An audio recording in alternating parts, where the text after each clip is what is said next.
దేవునికి మహిమ కలుగునుగాక. ఈ నూతన సంవత్సరంలో మొట్టమొదటి ఆదివార దినాన్ని బట్టి ప్రభువును స్తుతిస్తూ చిన్న ప్రార్థన చేసుకొని వాక్య ధ్యానంలోనికి వెళ్దాము.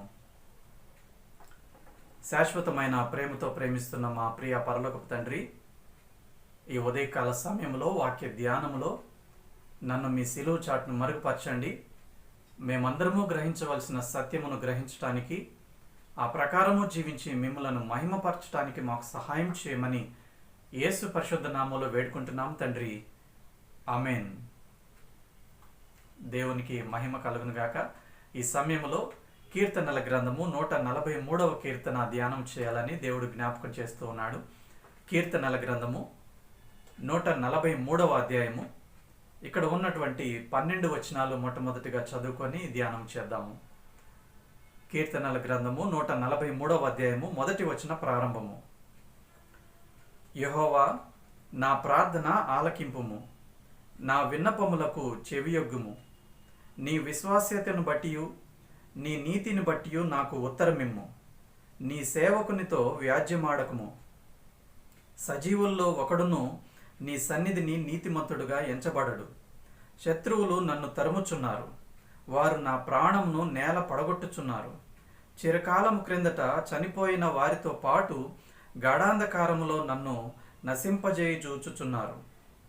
కావున నా ఆత్మ నాలో కృంగి ఉన్నది, నాలో నా హృదయము విస్మయముందెను.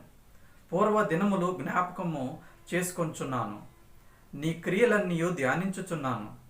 నేను నీ చేతుల పని యోచించుచున్నాను, నీ తట్టు నా చేతులు చాపుచున్నాను. ఎండిపోయిన భూమి వలె నా ప్రాణము నీ కొరకు ఆశపడుచున్నది. యెహోవా, నా ఆత్మ క్షీణించుచున్నది, త్వరగా నాకు ఉత్తరమిమ్ము. నేను సమాధిలోనికి దిగువారి వలె కాకుండానట్లు నీ ముఖమును నాకు మరుగు చేయకుము. నీ యందు నేను నమ్మిక ఉంచి ఉన్నాను. ఉదయమున నీ కృపా వార్తను నాకు వినిపింపుము. నీ వైపు నా మనస్సు నేనెత్తుకొంచున్నాను. నేను నడువవలసిన మార్గము నాకు తెలియచేయుము. యెహోవా, నేను నీ మరుగుజొచ్చి ఉన్నాను. నా శత్రువుల చేతిలో నుండి నన్ను విడిపింపుము. నీవే నా దేవుడవు, నీ చిత్తానుసారముగా ప్రవర్తించుటకు నాకు నేర్పుము. దయగల నీ ఆత్మ సమభూమి గల ప్రదేశమందు నన్ను నడిపించునుగాక. యెహోవా, నీ నామమును బట్టి నన్ను బ్రతికింపుము. నీ నీతిని బట్టి నా ప్రాణమును శ్రమలో నుండి తప్పింపుము. నేను నీ సేవకుడను, నీ కృపను బట్టి నా శత్రువులను సంహరింపుము. నా ప్రాణమును బాధించు వారినందరినీ నశింపచేయుము. దేవునికి మహిమ కలుగునుగాక. ఈ 143వ కీర్తన దావీదు రాసినట్లుగా మనం చూస్తూ ఉన్నాం. దావీదు తన శత్రువుల నుంచి విడిపింపబడే విషయంలో దేవుని దగ్గర ప్రార్థన చేస్తున్నట్లుగా చూస్తూ ఉన్నాం. 3వ వచనంలో దావీదు అంటూ ఉన్నాడు, శత్రువులు నన్ను తరుముచున్నారు. అలాగే 9వ వచనంలో నా శత్రువుల చేతిలో నుండి నన్ను విడిపింపుము. అలాగే 12వ వచనంలో నా శత్రువులను సంహరింపుము. నా ప్రాణమును బాధించు వారినందరినీ నశింపచేయము అంటూ ఉన్నాడు. పాత నిబంధన క్రింద ఉన్నటువంటి దావీదుకి శత్రువులు వ్యక్తుల రూపంలో ఉన్నారు. అయితే క్రొత్త నిబంధన క్రింద ఉన్న మనకు శత్రువు ఎవరు అంటే అపవాది. మీ విరోధి అయిన అపవాది గర్జించు సింహం వలె ఎవరిని మృంగుదునా అని తిరుగుచూ ఉన్నాడని మనము పేతురు రాసినటువంటి మొదటి పత్రిక 5వ అధ్యాయము 8వ వచనంలో చూస్తాం. మన విరోధి అపవాది.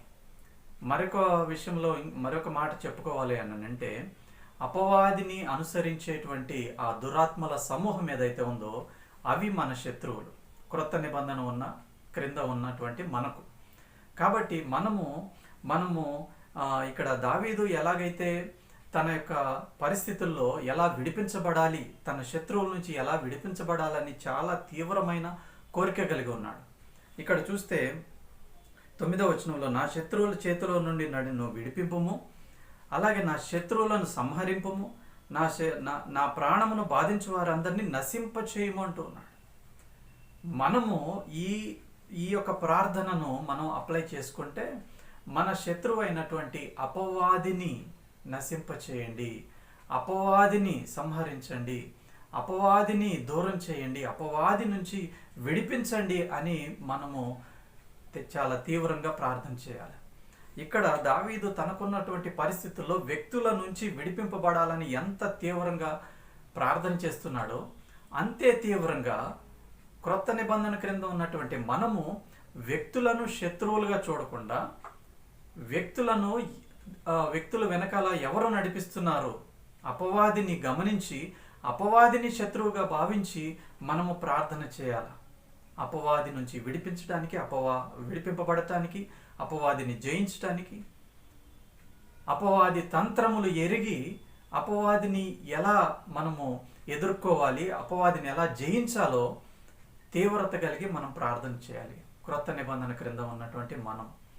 కానీ మనము ఏం చేస్తామంటే మనకి వ్యక్తుల ద్వారా ఎప్పుడైతే వ్యతిరేకం వస్తుందో వ్యక్తులను టార్గెట్ చేస్తాం. వ్యక్తులు కాదు మనం టార్గెట్ చేయాల్సింది. అందుకే ఎఫెసీయులకు రాసిన పత్రిక 6వ అధ్యాయం 12వ వచనంలో మనము పోరాడునది శరీరులతో కాదు, రక్త మాంసాలతో కాదు, దురాత్మల సమూహంతో మనం పోరాడుతున్నాం. కాబట్టి మనము చాలా జాగ్రత్తగా దేవునికి అప్పగించుకొని దేవుని మీద ఆధారపడి దేవుని వైపు చూసి మనము ముందుకు అడుగులు వేయాలి. వ్యక్తులను శత్రువులుగా భావించుకోకూడదు. ఇక్కడ దావీదు పరిస్థితిలో అయితే తన చుట్టూ ఉన్న వారు వ్యక్తులు శత్రువులు. కానీ మనకు క్రొత్త నిబంధన క్రింద ఉన్నటువంటి మనకు వ్యక్తులు శత్రువులు కానే కాదు. కేవలం అపవాది దురాత్మల సమూహమే మనకు శత్రువులు. ఈ యొక్క ఆలోచన తీసుకొని మనం ముందుకు వెళ్ళాలి. మొట్టమొదటిగా శత్రువులు అన్నప్పుడు. రెండవది, శత్రువులు తరుముతూ ఉన్నప్పుడు శత్రువులు మరి దావీదు యొక్క ప్రాణం తీసేయాలి, దావీదుని అసలు ఈ భూమి మీద ఉండకుండా చేయాలి, దావీదుకి ఎన్నో వ్యతిరేకమైన క్రియలు చేస్తూ ఉన్నప్పుడు దావీదు ఏం చేస్తున్నాడంటే, రాజైన దావీదు మొట్టమొదటిగా మొదటి పాయింట్లో 5వ వచనము, పూర్వ దినములు జ్ఞాపకం చేసుకొంచున్నాను, నీ క్రియలన్నీ ధ్యానించుచున్నాను, నేను నీ చేతుల పని యోచించుచున్నాను. శత్రువులు తరుముతూ ఉన్నారు. ఆ టైంలో దావీదు ఏం చేస్తున్నాడంటే పూర్వ దినాలు జ్ఞాపకం చేసుకొని ఆ దినాల్లో దేవుని యొక్క క్రియలు, దేవుని యొక్క చేతి పనులను జ్ఞాపకం చేసుకుంటా ఉన్నాడు.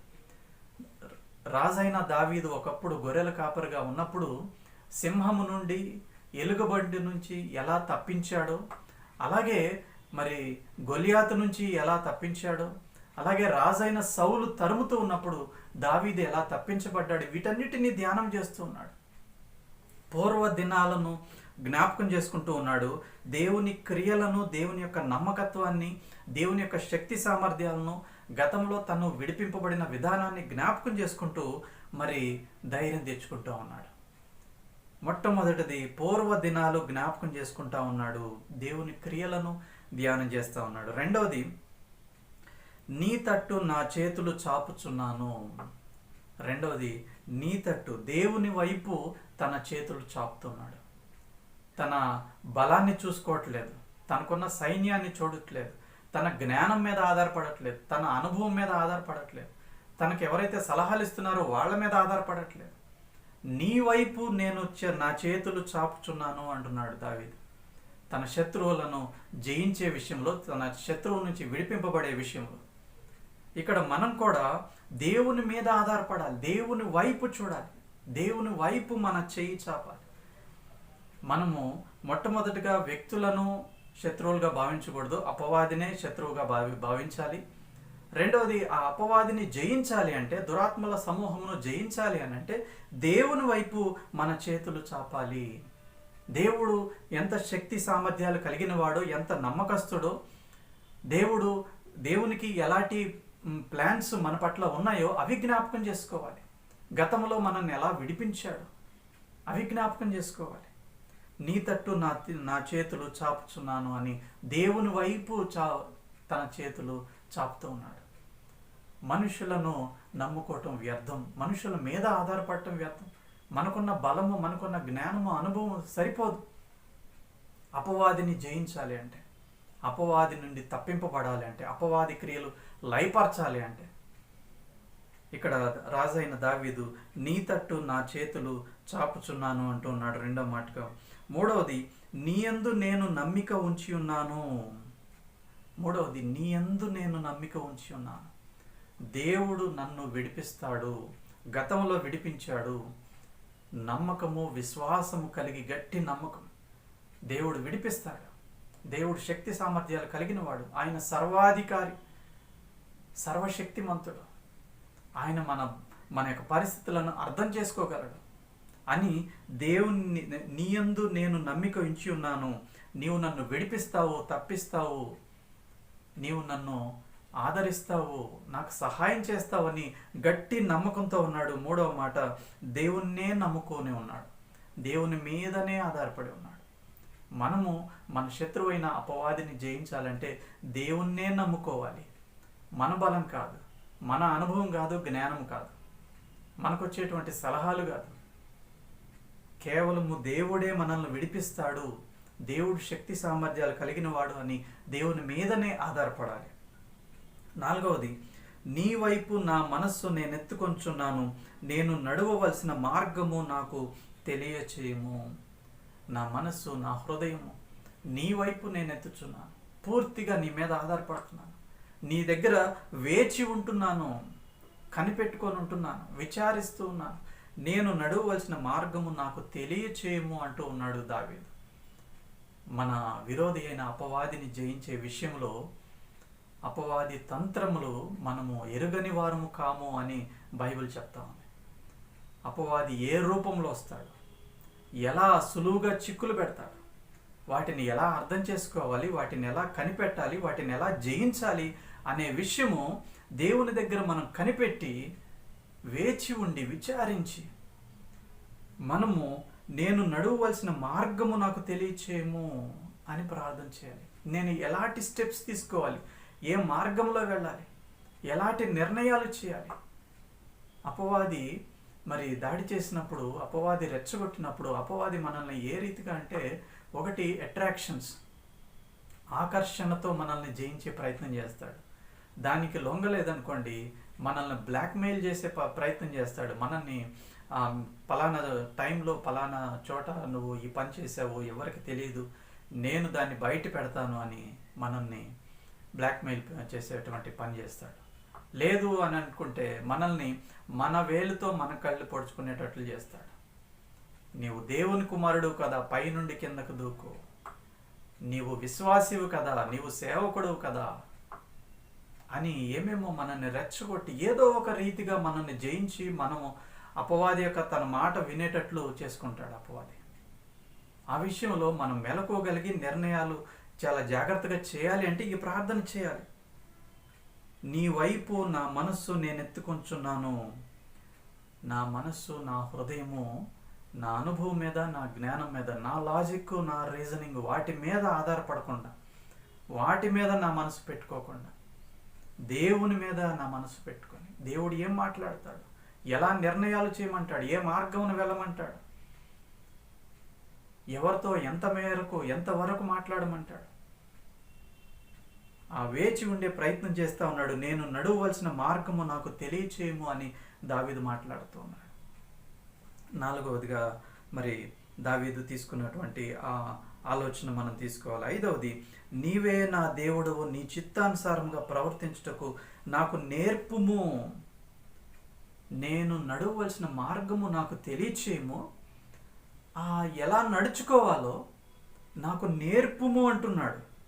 నీ చిత్తానుసారంగా ప్రవర్తించుటకు నాకు నేర్పుము అంటున్నాడు. పరిశుద్ధాత్మ దేవుడు యేసు ప్రభు మాదిరిని పోలి ఎలా నడుచుకోవాలో పరిశుద్ధాత్మ దేవుడు మనకు నేర్పిస్తాడు.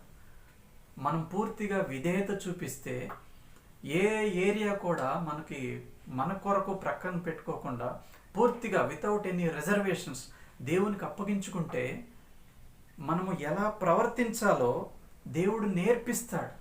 అందుకే యేసు ప్రభు అంటూ ఉన్నాడు కదా, నా యొద్దకు రండి, నా యొద్ద నేర్చుకోనండి అంటూ ఉన్నాడు. యేసు ప్రభు వైపు చూసి యేసు ప్రభు అడుగులు వేయాలి అంటే పరిశుద్ధాత్మ దేవుడు మనకు నేర్పిస్తాడు, మనలో ఉండి మనకు నేర్పిస్తాడు. మనకు మొట్టమొదటిగా దేవుని యొక్క మార్గాలు తెలియాలి. నేను నడవవలసిన మార్గము నాకు తెలియచేయము.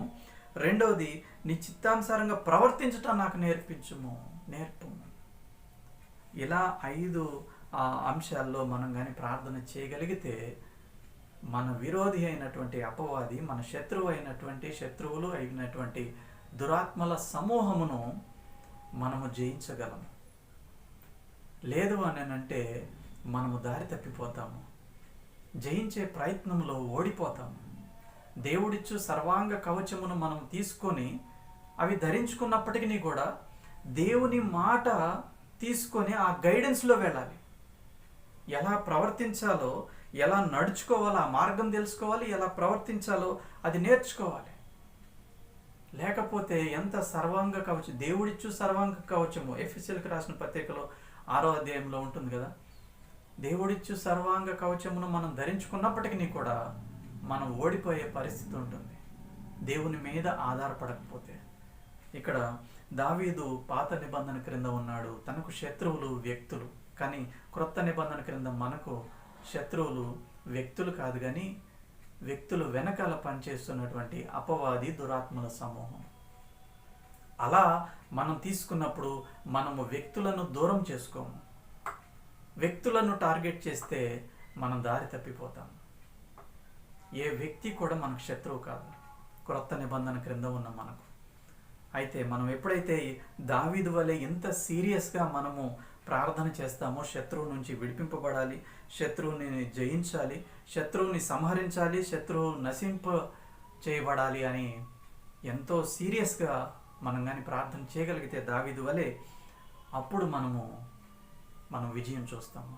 ఎందుకనంటే యేసు ప్రభు ఈ లోకానికి వచ్చిందే అపవాది క్రియలను లయపరచడానికి. అపవాది మీద యేసు ప్రభు జయం కలిగి ఉన్నాడు. అదే జయాన్ని మనకివ్వటానికి ఆయన ఇష్టపడుతూ ఉన్నాడు. అయితే మనము అపవాది విషయంలో, పాపము విషయంలో అంత తీవ్రంగా ఉన్నామా? మనము సర్దుకొని వెళ్ళిపోతూ ఉన్నాము. పర్వాలేదులే. సంవత్సరాలు మారుతూ ఉన్నాయి, కానీ మన యొక్క ఆత్మీయ స్థితిలో మార్పు కనబడట్లే.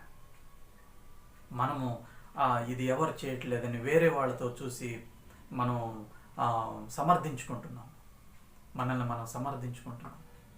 ఆ బలహీనతను, లోక సంబంధమైన విషయాలను, సొంత ఇష్టాలని నెరవేర్చుకుంటూ దేవునిలోనే ఉన్నాము, దేవునికి ఇష్టముగానే ఉన్నాము, దేవుని దృష్టికి నేను బాగానే ఉన్నాను, అందుకే నాకు అన్నీ జరిగిపోతున్నాయి అనేటువంటి భ్రమలో మనము ముందుకు కొనసాగుతూ ఉన్నాం. కానీ దేవుడు ఈ ఉదయకాల సమయంలో జ్ఞాపకం చేస్తూ ఉన్నాడు, మీ విరోధి అయినటువంటి అపవాది గర్జించు సింహం వలె ఎవరిని మృంగుదునా అని తిరుగుతూ ఉన్నాడు. మనము ఇంతే సీరియస్గా దావీదు వలె పూర్వ దినాలను జ్ఞాపకం చేసుకోవటం. రెండవది, దావీదు వలె దేవుని వైపు మన చేతులెత్తడం. మూడవది, దేవుని యందే నమ్మిక ఉంచడం, దేవుని వైపు మన మనస్సును ఎత్తుకోవడం.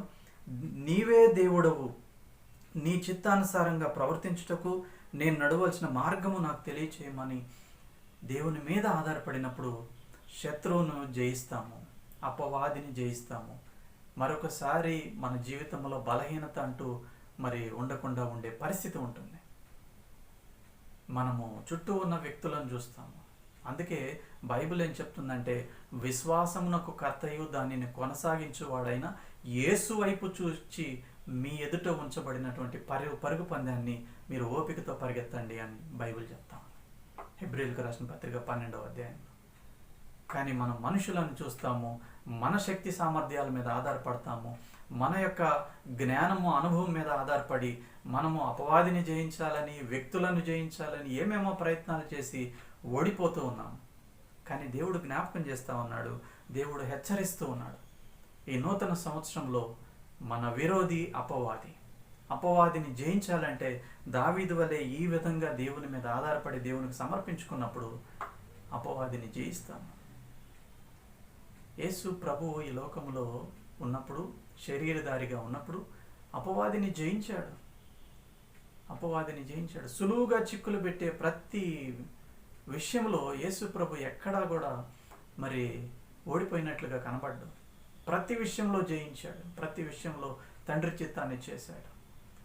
అలాంటి జయ జీవితము మనము కూడా కలిగి ఉండగలము, దావీదు వలె సీరియస్గా ఉంటే. శత్రువు అయిన అపవాది విషయంలో మనం చాలా లైట్గా తీసుకుంటాము, అందుకే మనము ఆశీర్వాదాలు చూడట్లేదు మన జీవితంలో. అయితే దేవుడు జ్ఞాపకం చేస్తూ ఉండగా ఈ యొక్క మాటల మీద లక్ష్యం ఉంచుదాము. ఈ క్రొత్త సంవత్సరంలోనైనా సరే ఈ క్రొత్త సంవత్సరంలోనైనా మనము సీరియస్గా ఉందాము. పాపము విషయంలో, అపవాది విషయంలో, దురాత్మల సమూహం విషయంలో. వ్యక్తులతో పోరాడింది చాలుగా, వ్యక్తులతో పోరాడింది చాలు. దురాత్మల సమూహము, అపవాది మన శత్రువు. యేసు ప్రభువుని వెంబడించినప్పుడు అపవాదిని, దురాత్మల సమూహమును మనం జయించగలము. ఆ పరిస్థితి మనకి మరి యేసు ప్రభు ఇచ్చారు. పరిశుద్ధాత్మ దేవుని నడిపింపులు అది మనం సాధించగలం. కాబట్టి ఈ హెచ్చరిక మాటలు, ఈ ఆదరణ మాటలు తీసుకొని ముందుకి కొనసాగుదాము. దేవునికి మహిమ కలుగును గాక. రెండవ సెషన్లోకి వచ్చినప్పుడు లూకాసు వార్త 10వ అధ్యాయము,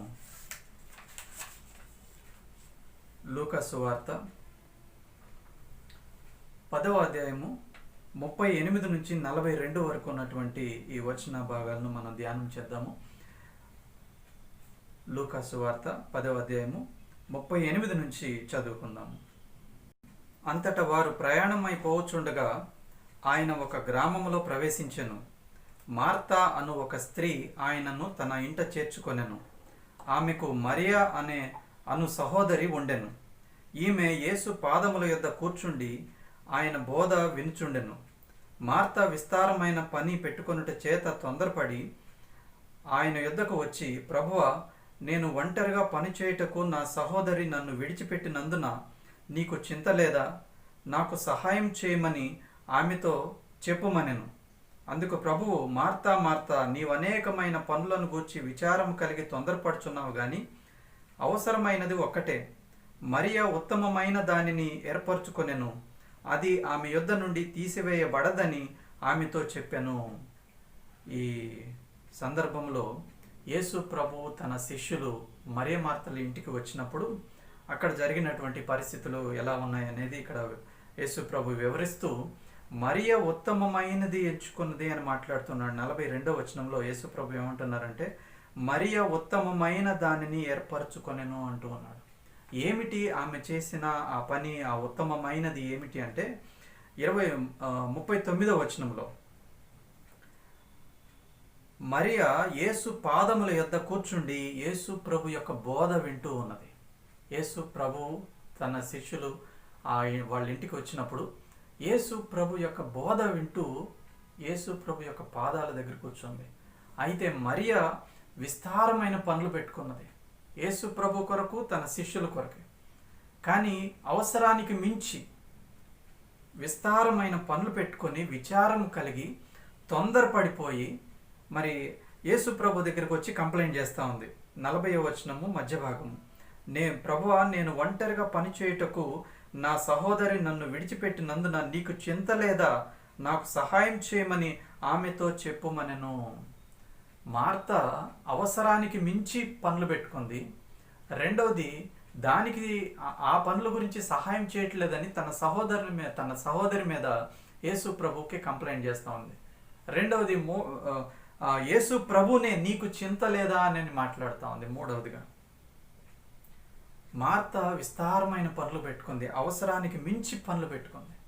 యేసు ప్రభు కొరకు, యేసు ప్రభు శిష్యుల కొరకు. సడన్గా ఎవరైనా వచ్చినప్పుడు, ఇంటికి వచ్చినప్పుడు మనం కూడా సిద్ధం చేస్తాం. అవసరానికి మించి మనం పనులు పెట్టుకుంటున్నామా? అవసరాన్ని బట్టి, అంటే ఏది ప్రాముఖ్యమో, ఏది ఆ సమయంలో అవసరమో ఉత్తమము, అవసరము మరి అవసరం లేనిది, ఆ సమయంలో ఏది అవసరమో అనేది మనకు ఆలోచన ఉండాలి. ఇక్కడ మరియ ఉత్తమమైన దాన్ని ఎంచుకున్నది అని యేసు ప్రభు మాట్లాడుతూ ఉన్నాడు. మరియా ఏం చేస్తూ ఉన్నాడంటే యేసు ప్రభు పాదముల దగ్గర కూర్చొని వింటూ ఉన్నది. ఉత్తమమైనది అంటే చూడ్డానికి చాలా ఈజీగానే ఉంటుంది, కానీ అంటే పని పాట లేక కూర్చొని వింటున్నట్టుగా ఉంటుంది, కానీ అది చాలా కష్టమైనది, అది చాలా విలువైనది. ఎందుకనంటే యేసు ప్రభు తన జీవితంలో కూడా ఎప్పుడూ తండ్రి మాట వింటూనే ఉన్నాడు. అన్ని విషయాల్లో, అన్ని సందర్భాలు తన సొంత చిత్తం చేయట్లేదు, తన సొంతగా నిర్ణయాలు చేయట్లేదు. తన డైలీ లైఫ్లో ప్రతి విషయంలో తండ్రి మాట వింటూ ఉన్నాడు, తండ్రి మాట కొరకు వేచి ఉంటూ ఉన్నాడు, తండ్రి ఏది చెప్తే అది చేస్తున్నాడు. ఇప్పుడు మరియ కూడా అలాగే యేసు పాదముల యొద్ద కూర్చొని వేచి ఉంటూ ఉంది. యేసు ప్రభువుని పోలి నడుచుకుంటూ ఉంది మరియా. అందుకే అంటూ ఉన్నాడు యేసు ప్రభు, ఉత్తమమైనది ఏర్పరచుకున్నది, ఉత్తమమైనది, బెస్ట్ బెస్ట్.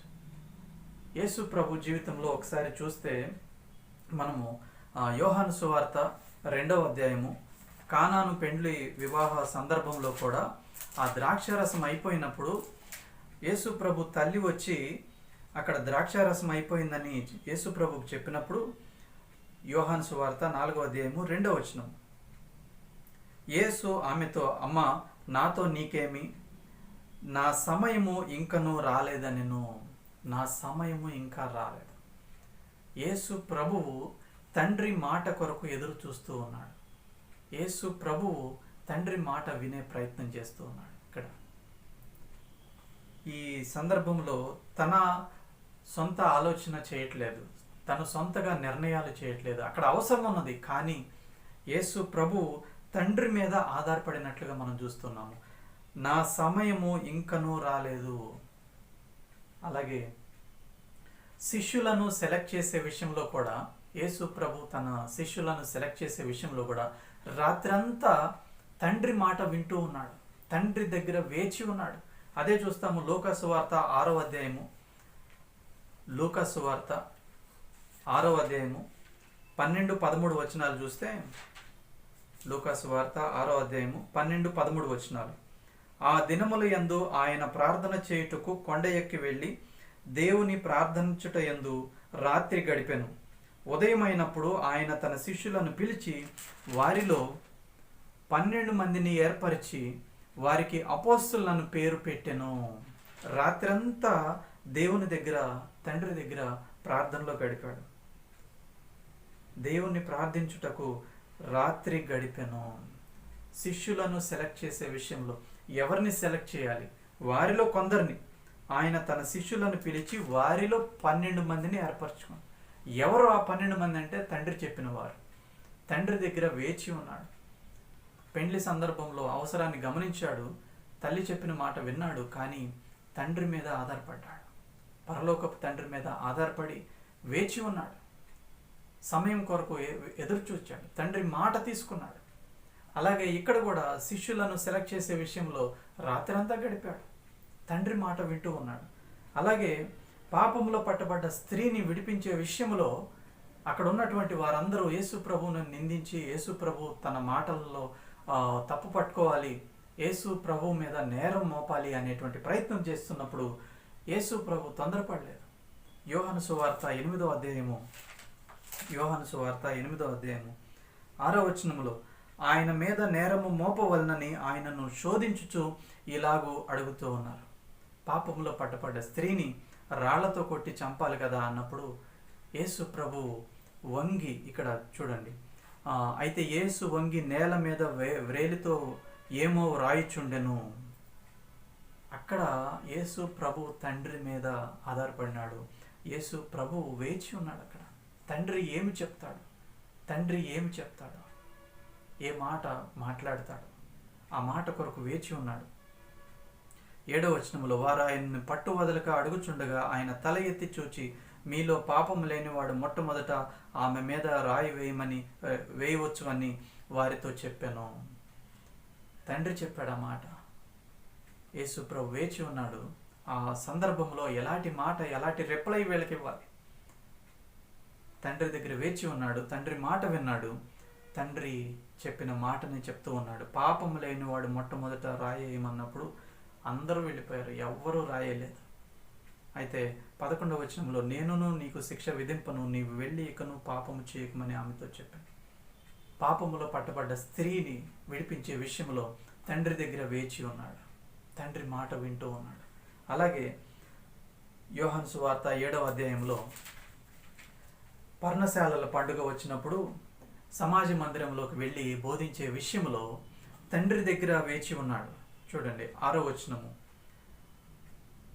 యోహాను సువార్త 7వ అధ్యాయము 6వ వచనము, యేసు నా సమయం ఇంకనూ రాలేదు, మీ సమయం ఎల్లప్పుడూ సిద్ధముగానే ఉన్నది అని అంటూ 8వ వచనంలో నా సమయం ఇంకనూ పరిపూర్ణము కాలేదు గనుక నేను ఈ పండుగకు ఇంకనూ వెళ్ళనని వారితో చెప్పాను.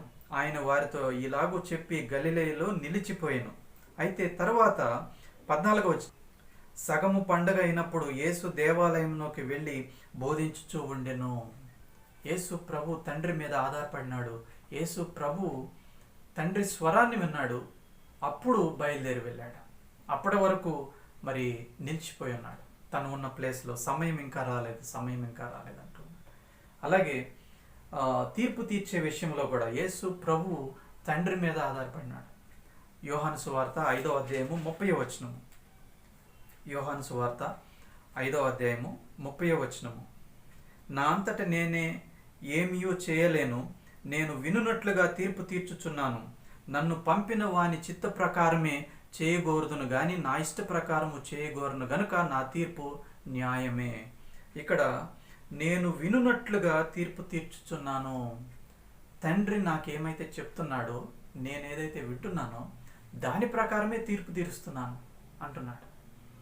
తీర్పు తీర్చే విషయంలో, బోధించే విషయంలో, ఎప్పుడు ఎక్కడికి వెళ్ళి బోధించాలి అనే విషయంలో, మరి పాపంలో పట్టబడ్డ స్త్రీని విడిపించే విషయంలో, శిష్యులను సెలెక్ట్ చేసే విషయంలో, లేకపోతే పెండ్లి విందులో అక్కడ అవసరం ఉన్నది తను తొందరపడట్లేదు ప్రతి విషయంలో. అలాగే యోహాను సువార్త 12వ అధ్యాయము తను మాట్లాడే ప్రతిదీ కూడా తండ్రి తనకి ఏమైతే చెప్పాడో అదే మాట్లాడుతూ ఉన్నాడు. యోహాను సువార్త 12వ అధ్యాయము 49-50 వచనాలు. యోహాను సువార్త 12వ అధ్యాయము 49-50 వచనాలు.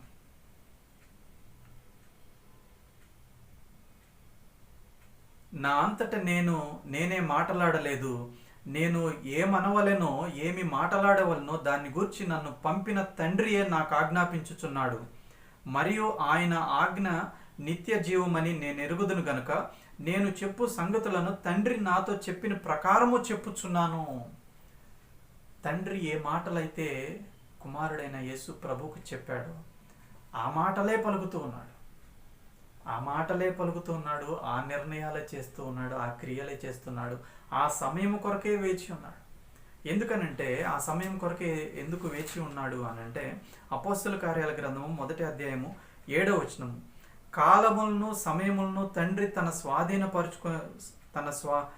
తన స్వాధీనమందు ఉంచుకొని ఉన్నాడు. కాలములు సమయములు తండ్రి స్వాధీనములో ఉన్నాయి. తండ్రి ఎప్పుడు ఎక్కడికి వెళ్ళి ఏమి మాట్లాడమంటే, ఏ నిర్ణయం చేయమంటే, ఏ పని చేయమంటే ఆ పని చేస్తూ ఉన్నాడు, ఆ మాట మాట్లాడుతూ ఉన్నాడు కుమారుడైన యేసు ప్రభు. అదే మాదిరిని పోలి మరియ నడుచుకుంటా ఉంది. అందుకే ఉత్తమమైనది అని మరి మరియను గురించి యేసు ప్రభు ప్రశంసిస్తూ ఉన్నాడు. మరియ ఏం చేస్తుందంటే యేసు పాదముల దగ్గర కూర్చొని బోధ వింటా ఉంది. యేసు ప్రభు దివారాత్రము తండ్రి దగ్గర ఎలా మరి తండ్రి మాటను వింటూ, తండ్రి క్రియలు చేస్తూ, తండ్రి నిర్ణయాలు తెలియజేస్తూ, తండ్రి ప్రేమను చూపిస్తూ యేసు ప్రభు ఎలా ముందుకు వెళ్తున్నారో అలాగే మరియ కూడా యేసును పోలి నడుచుకుంటా ఉంది. అందుకే ఉత్తమమైనది ఏర్పరచుకొనెను, అది ఆమె యొద్ద నుండి తీసివేయబడదని మరి మార్తతో చెప్తా ఉన్నాడు. ఉత్తమమైనది ఏర్పరచుకున్నది, అది ఆమె యొద్ద నుండి తీసివేయబడదు. అది ఒక్కటే అవసరము. 41వ వచనములో ప్రభు మార్తతో చెప్తా ఉన్నాడు, మార్తా మార్తా, నీవు అనేకమైన పనులు గురించి విచారము కలిగి తొందరపడుచున్నావు, కానీ అవసరమైనది ఒక్కటే. ఆ ఒక్కటే అన్న దాని క్రింద ఫుట్ నోట్లో అవసరమైనవి కొన్ని. ఎవరైనా ఇంటికి వచ్చినప్పుడు ఏదో కొన్ని చేసి వారు వచ్చినటువంటి విషయాన్ని చూసి పంపిస్తాం. ఏమేమో అవసరాన్ని మించి సొంత జ్ఞానం మీద ఆధారపడి, ఈ తొందరలో వేరే వాళ్ళని నిందించి, తన సహోదరిని నిందించి విస్తారమైన పనులు పెట్టుకొని ఉన్నది. అన్ని ప్రభు కొరకు, ప్రభు శిష్యుల కొరకే చేస్తూ ఉంది. కానీ యేసు ప్రభు అంటూ ఉన్నారు, మరియ ఉత్తమమైనది ఎంచుకున్నది. నీవు అనేకమైనటువంటి విస్తారమైన పనులు పెట్టుకున్నావు. ఇక్కడ మార్త గురించి ఆలోచన చేస్తే మనం తన సొంత జ్ఞానం మీద ఆధారపడింది. తను పోల్చుకుంటూ ఉంది, తను విమర్శిస్తూ ఉంది, యేసు ప్రభువును కూడా తప్పు పడతా ఉంది. నీకు చింత లేదా అని యేసు ప్రభువు మీద కూడా మరి మాట్లాడుతూ ఉంది. ఇవన్నీ కూడా యేసు ప్రభు కొరకు తన శిష్యుల కొరకే చేస్తూ ఉన్నది. కానీ యేసు ప్రభుకు సంతోషం లేదా వాటి విషయాల్లో. చాలాసార్లు మనము మన సొంత జ్ఞానం మీద ఆధారపడి, మనకు వచ్చేటువంటి సలహాల మీద ఆధారపడి, ఇతరుల మీద ఆధారపడి, ఇది దేవునికి ఇష్టమైనది, ఇది దేవుణ్ణి మహిమపరుస్తుంది, ఇది దేవుణ్ణి సంతోషపడుతుంది అని మన సొంత జ్ఞానము, మనకు మరి సలహాలు ఇచ్చే వ్యక్తుల మీద ఆధారపడి మనం ముందుకు వెళ్ళిపోయి దారి తప్పిపోయే వారంగా ఉంటూ ఉన్నాం. కానీ ఇక్కడ మరియా యేసు పాదముల దగ్గర కూర్చొని ఆయన బోధ వింటూ ఉన్నది. ఆయన బోధ వింటూ ఏమి చెప్తాడో అది చేయడానికి, అంతవరకే చేయడానికి. ఇది ఎంతో ఉత్తమమైన. యేసు ప్రభు కూడా తన జీవితంలో ప్రతి విషయంలో ఎటు ప్రక్కకు పోలా, తన సొంత ఇష్టము ఎక్కడ నెరవేర్చుకోవాలి. తండ్రి ఏమైతే చెప్తూ ఉన్నాడో అదే మాటకు కట్టుబడి ఉన్నాడు చివరి వరకు కూడా. ఎన్నో వ్యతిరేకతలు, ఎన్నో ఇరుకు ఇబ్బందులు అయినా కూడా తండ్రి ఏం చెప్తున్నాడు, ఈ టైంలో తండ్రి ఏం చెప్తున్నాడు. మనము నిజంగా యేసు ప్రభువుని పోలి నడుచుకుంటున్నామంటే మనము తండ్రి దగ్గర వేచి ఉండాలి. యేసు పాదముల యొద్ద కూర్చోవాలి మనం. యేసు ప్రభు నాతో ఏం మాట్లాడుతున్నారు, నన్ను ఏం చేయమంటున్నారు, ఈ విషయంలో ఏం నిర్ణయం చేయమంటున్నారు, యేసు ప్రభు యొక్క ఆలోచన ఏంటి, వ్యక్తిగతంగా మనము మరి తీసుకోవాలి. ప్రభు దగ్గర వేచి ఉండాలి. ఉత్తమమైనది మరియ చేసిన పని. యేసును పోలి నడుచుకుంటా ఉన్నది. మనము విశ్వాసులము, క్రైస్తవులము అని చెప్పుకుంటూ ఎంతమంది ఎన్ని సందర్భాల్లో మరియ వలె యేసు పాదాల దగ్గర కూర్చున్నాము. అలా కూర్చొని వెయిట్ చేస్తున్నది వేరే వాళ్ళకి టైం వేస్ట్గా కనపడవచ్చు, కానీ అది విలువైనది. అది విలువైనది, అది శ్రమతో కూడుకున్నది. వేరే వాళ్ళు నిందిస్తారు, వేరే చోట్ల చాలా చోట్ల అవసరాలు ఉన్నాయని చెప్తారు, ఎన్నో అవసరాల గురించి చెప్తారు. అయితే తండ్రి మనకేం చెప్తాడో అది చేయటమే మనకి ఆశీర్వాదం, దేవునికి మహిమ. మన సొంత ఆలోచనల మీద ఆధారపడి, మన అనుభవము, జ్ఞానము మీద ఆధారపడి, వ్యక్తుల యొక్క సలహాలు తీసుకొని ముందుకు కానీ వెళితే దేవునికే చేసినా కూడా అది దేవునికి ఇష్టముగా ఉండదు. చరిత్రలో జరిగినటువంటి ఒక సంఘటన మనం చూద్దాము. సమూయేలు గ్రంథము, మొదటి సమూయేలు గ్రంథము 15వ అధ్యాయంలో, మొదటి సమూయేలు గ్రంథము 15వ అధ్యాయంలో ఇక్కడ ఇశ్రాయేలీయుల మీద రాజుగా ఉన్నటువంటి సౌలుతో దేవుడు సమూయేలు ద్వారా ఒక మాట చెప్పిస్తాడు. ప్రవక్తగా ఉన్నటువంటి సమూయేలు ద్వారా ఐగుప్తులో నుంచి వచ్చిన తర్వాత, బయటకు వచ్చిన తర్వాత ఇశ్రాయేలీయులను అమాలేకీయులు చాలా శ్రమ పెట్టారు, వ్యతిరేకంగా ప్రవర్తించారు. కాబట్టి నీవు వెళ్ళి అమాలేకీయులను సమూల నాశనం చేసిరా అని సౌలుకి సమూయేలు చెప్తే అక్కడ ఉన్నటువంటి పరిస్థితి ఒకసారి చూద్దాము. మొదటి సమూయేలు 15వ అధ్యాయము 3వ వచనము, 2-3 వచనాలు. సైన్యములకు అధిపతియకు యెహోవా సెలవిచ్చినదేమనగా, అమాలేకీయులు ఇశ్రాయేలీయులకు చేసినది నాకు జ్ఞాపకమే. వారు ఐగుప్తులో నుండి రాగానే అమాలేకీయులు వారికి విరోధులై మార్గమందు వారి మీదకి వచ్చిరు కదా. కాబట్టి నీవు పోయి కనికరింపక అమాలేకీయులను హతము చేయుచు పురుషులనేమి, స్త్రీలనేమి, బాలురనేమి, పసిపిల్లలనేమి, ఎద్దులనేమి, గొర్రెలనేమి, ఒంటెలనేమి, గార్ధాబములనేమి అన్నిటినీ హతము చేసి వారికి కలిగినదంతయు బొత్తిగా పాడు చేసి అమాలేకీయులను నిర్మూలము చేయమని చెప్పాను. అయితే సౌలు వెళ్ళి 9వ వచనంలో గొర్రెలలోను, ఎడ్లలోను, క్రొవ్విన గొర్రె పిల్లలు మొదలైన వాటిలోను మంచి వాటిని నిర్మూలము చేయక తీసుకొని వస్తా ఉన్నాడు. ఇది గమనించినటువంటి దేవుడు మరి సమూయేలుతో చెప్తా ఉన్నాడు, సమూయేలు సౌలు నా మాట వినలేదు అని మాట్లాడుతున్నాడు. 10-11 వచనాలు. అప్పుడు యెహోవా వాక్కు సమూయేలుకు ప్రత్యక్షమై ఇలాగ సెలవిచ్చును, సౌలు నన్ను అనుసరింపక వెనుక తీసి నా ఆజ్ఞలను గైకొనకపోయిన గనుక అతన్ని రాజుగా నిర్ణయించినందుకు నేను పశ్చాత్తాపడుచున్నాను అంటూ ఉన్నాడు. సమూల నాశనం చేసి రమ్మని దేవుడు పంపిస్తే సౌలు మంచి వాటిని తెస్తూ ఉన్నాడు, దేవునికే బలి ఇవ్వడానికి కోసమే తెస్తూ ఉన్నాడు. తనైతే తన వైపు నుంచి చూసి నేను యెహోవా ఆజ్ఞను నెరవేర్చాను అంటున్నాడు. అదే 13వ వచనంలో అదే చూస్తాం. సౌలు సమూయేలుతో అంటూ ఉన్నాడు, యెహోవా వలన నీకు ఆశీర్వాదము కలుగును గాక, యెహోవా ఆజ్ఞను నేను నెరవేర్చితిని అని మాట్లాడుతున్నాడు. అప్పుడు సమూయేలు అంటున్నాడు, అయితే 14వ వచనము, సమూయేలు అలాగైతే నాకు వినబడుచున్న గొర్రెల అరుపులు, ఎడ్లు, రంకెలు ఎక్కడివి అని అడిగాను. అందుకు సౌలు, అమాలేకీల యొద్ద నుండి జనులు వీటిని తీసుకుని వచ్చారు. నీ దేవుడైన యెహోవాకు బలి అర్పించుటకు జనులు గొర్రెల్లోనూ ఎడ్లలోనూ మంచి వాటిని వండనిచ్చిరి, మిగిలిన వాటన్నిటిని నిర్మూలన చేశారంట. మంచి వాటినే సౌలు తీసుకుని వచ్చాడు, దేవునికే బలి ఇవ్వడానికి తెచ్చాడు. అయితే దేవుని వైపు నుంచి చూస్తే ఆజ్ఞను అతిక్రమించాడు, యెహోవా మాట వినలేదు. కానీ సౌలు మాత్రము నేను యెహోవా ఆజ్ఞను నెరవేర్చాను అనేటువంటి ఆలోచనలో ఉన్నాడు. దేవుడు చెప్పినట్టు చేయకుండా తన సొంత జ్ఞానం మీద ఆధారపడ్డాడు, జనులు ఇచ్చేటువంటి సలహా మీద ఆధారపడ్డాడు.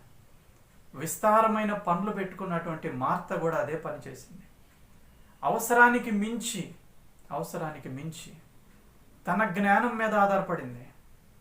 ప్రక్క వారితో పోల్చుకొని మరి నేరారోపణ చేస్తూ ఉన్నది. అలాగే ఇక్కడ సౌలు మరి తన యొక్క జ్ఞానం మీద ఆధారపడినాడు, జనులు ఇచ్చిన సలహాల మీద మరి ముందుకు వెళ్తూ ఉన్నాడు. అయితే సమూయేలు అంటూ ఉన్నాడు 17వ వచనంలో, నీ దృష్టికి నీవు అల్పుడుగా ఉన్నప్పుడు ఇశ్రాయేలీయుల గోత్రములకు శిరస్సు వైతివి. యెహోవా నిన్ను ఇశ్రాయేలీయుల మీద రాజుగా అభిషేకించెను.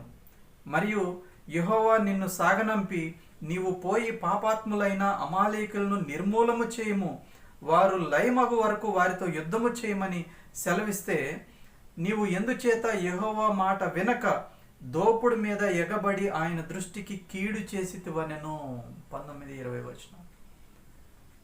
దేవుడు చెప్పిన ప్రకారము ఆ మాట ఎంత మేరకు అలాగే చేయాలి.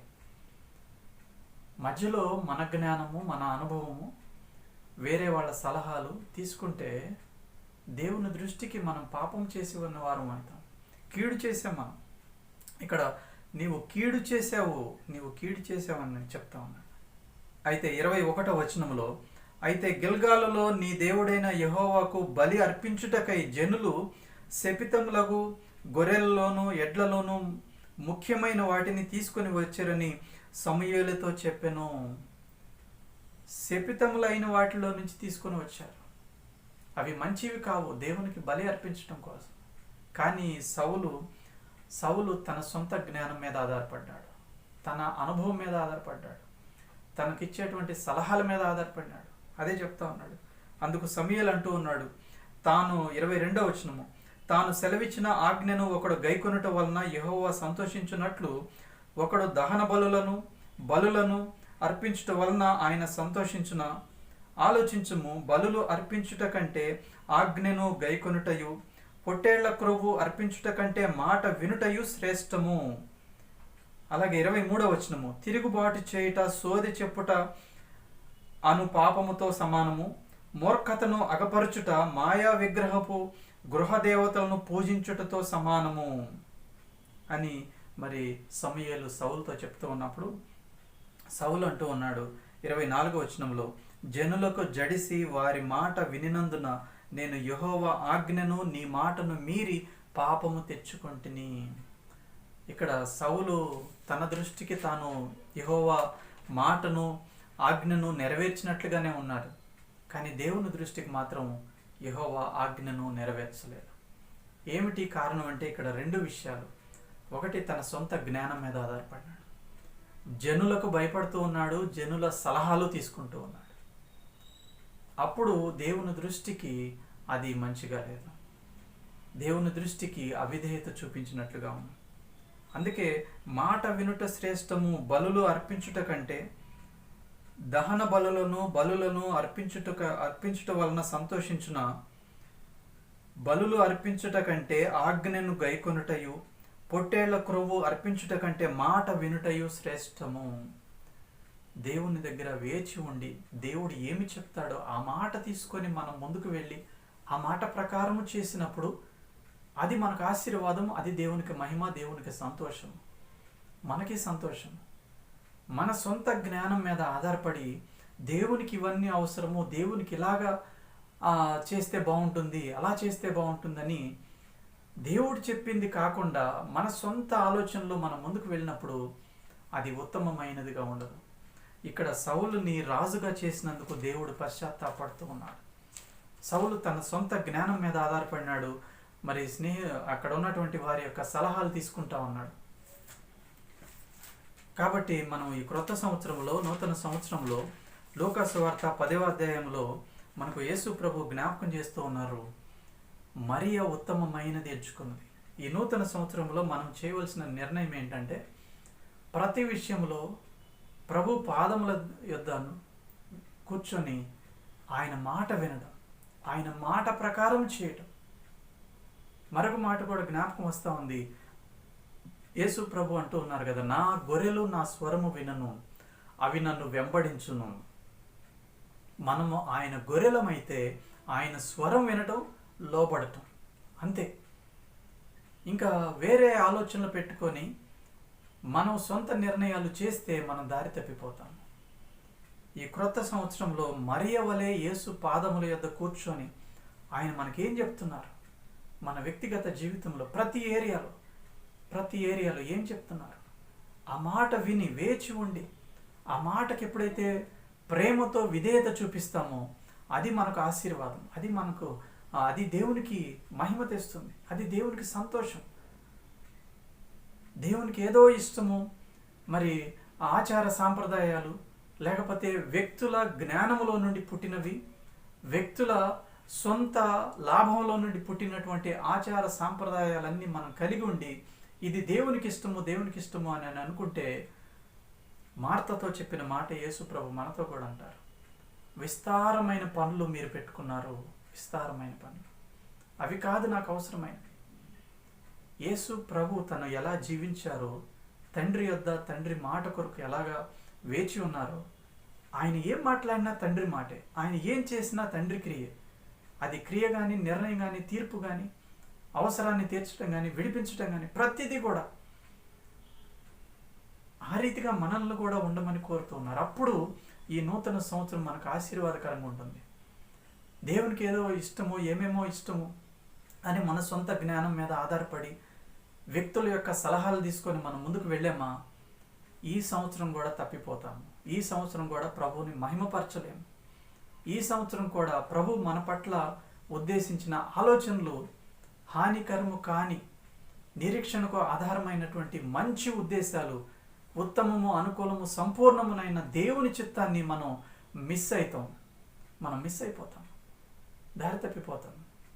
ఈ సంవత్సరం కూడా మనం మన యొక్క జ్ఞానం మీద ఆధారపడితే, వ్యక్తుల సలహాల మీద ఆధారపడితే, మన అనుభవం మీద ఆధారపడితే, ఆచార సాంప్రదాయాల మీద ఆధారపడితే, యేసు ప్రభువు మాట్లాడే దేవుడు, తండ్రి అయిన దేవుడు మాట్లాడే దేవుడు, ప్రతి విషయంలో అడుగడుగునా మనకి సహాయం చేయడానికి, సర్వసత్యంలోనికి నడిపించడానికి ఆయన సిద్ధంగా ఉన్నాడు. కానీ మనం తొందరపడిపోతూ ఉంటాం. మార్త వలె అనేక విషయాల మీద ఆలోచనలు పెట్టుకుంటాం. తొందరపడిపోయి ఇది దేవునికి ఇష్టము, ఇది దేవునికి ఇష్టం లేదని మనమే నిర్ణయిస్తాం. ఏది దేవునికి ఇష్టమో, ఏది దేవునికి ఇష్టం లేదో వాక్యము చదువుతూ యేసు ప్రభు స్వరం వింటే మనకు అర్థమవుతుంది. మనము తొందరపడిపోతే విస్తారమైన పనులు పెట్టుకొని వారితో వీరితో పోల్చుకొని, వారు అలా ఉన్నారు, వీరే ఇలా ఉన్నారని వారిని తీర్పు తీర్చడం, విమర్శించడం, మనకు కూడా ఫలభరితమైన జీవితం ఉండదు. మార్త గురించి యేసు ప్రభు అంటూ ఉన్నారు, విస్తారమైన పనులు పెట్టుకున్నావు నీవు, విస్తారమైన అనేకమైన. 41వ వచనము లూకా సువార్త 10వ అధ్యాయము 41వ వచనము. అందుకు ప్రభువు, మార్తా మార్తా, అనేకమైన పనుల గూర్చి విచారం కలిగి తొందరపడుచున్నావు కానీ అవసరమైనది ఒక్కటే. అనేక పనులు పెట్టుకొని విచారం కలిగి తొందరపడిపోయి మన సొంత మార్గాల్లో వెళితే విచారం మిగులుతుంది మనకి. ప్రభువు కూడా మన పట్ల విచారమే.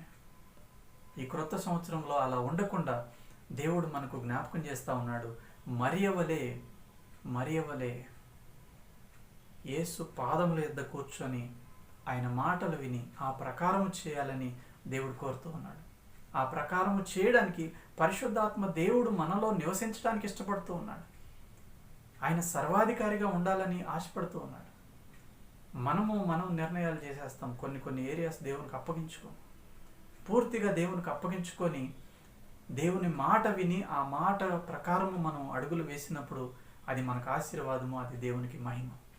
ఆ ప్రకారము చేయాలని యేసు ప్రభు చెప్తూ ఉండగా యేసు ప్రభు మాటల మీద లక్ష్యం ఉంచుదాము.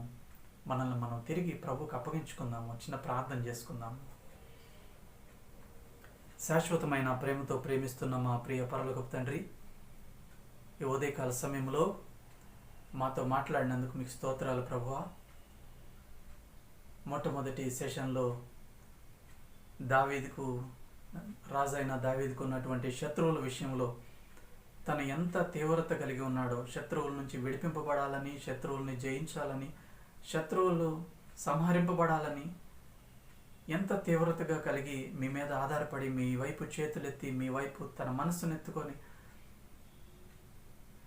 మీ మార్గాలు నాకు బోధించండి, మీ చిత్తానుసారంగా ప్రవర్తించడానికి నాకు నేర్పించండి అని దావీదు ఎంత తీవ్రంగా మీ దగ్గర ప్రార్థన చేశాడు, అంతే తీవ్రంగా మా విరోధి అయినా మా శత్రువు అయినా అపవాది దురాత్మల సమూహము విషయంలో అంతే తీవ్రంగా మేము ఉండటానికి మాకు సహాయం చేయండి ప్రభువా.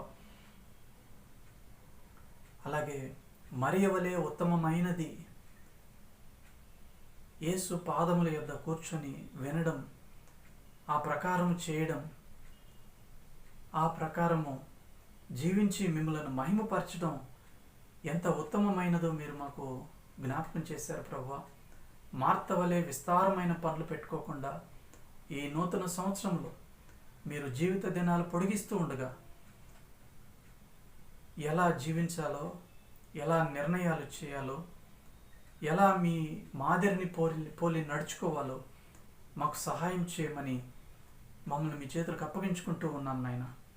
మీరు మాట్లాడిన ప్రతి మాట జ్ఞాపకం చేసుకుంటూ, అలాగే సౌలు తన జీవితంలో దేవునికే ఇవ్వటానికి తెచ్చాడు, కానీ దేవుడు చెప్పిన మాటను మీరి దేవునికి ఇష్టము అన్నట్లుగా తను భావించాడు. తన మీద ఆధారపడినాడు.